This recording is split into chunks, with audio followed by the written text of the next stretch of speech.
વલસાડમાં પોલીસે અપહરણ થયેલી કિશોરીને મુક્ત કરાવી અસામાજિક તત્વો સામે કાર્યવાહીને લઈને પોલીસે ઘરફોડ ચોરી કરનાર રાજા રમેશ નામના આરોપી પર વોચ રાખી હતી। જો કે લાંબા સમયથી આરોપી પોલીસની નજર બહાર હતો, જેને લઈને પોલીસે તેની શોધખોળ હાથ ધરી। બાતમીના આધારે પોલીસે રાજા રમેશ અને અન્ય એક આરોપીને ઝડપી પાડ્યા, જે બાદ આરોપીના ઘરે તપાસ સમયે પોલીસને કિશોરી મળી।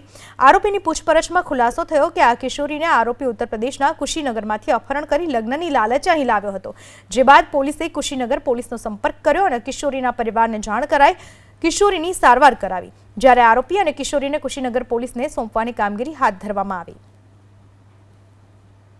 વલસાડ સિટી પોલીસ વોચમાં હતી, એમાં એક વ્યક્તિ કે જે આ નજર બહાર હતો એ આરોપી પર ઘણી વખત પ્રયત્નો કરવા છતાં પણ એની ભાળ મળતી ન હતી અને 2-3 દિવસ પહેલા અચાનક ખ્યાલ આવ્યો હતો કે આ વ્યક્તિ વલસાડમાં આવેલ છે, જેથી ટેકનિકલ સોર્સ અને હ્યુમન સોર્સ આધારે એની તપાસ કરતા એ વ્યક્તિ મળી આવેલ, જેનું નામ રાજા રમેશ રાજભર છે અને જે અગાઉ ડુંગરી, બિલીમોરા અને વલસાડમાં જે ગુના દાખલ થયેલા એમાં પકડાયેલ છે।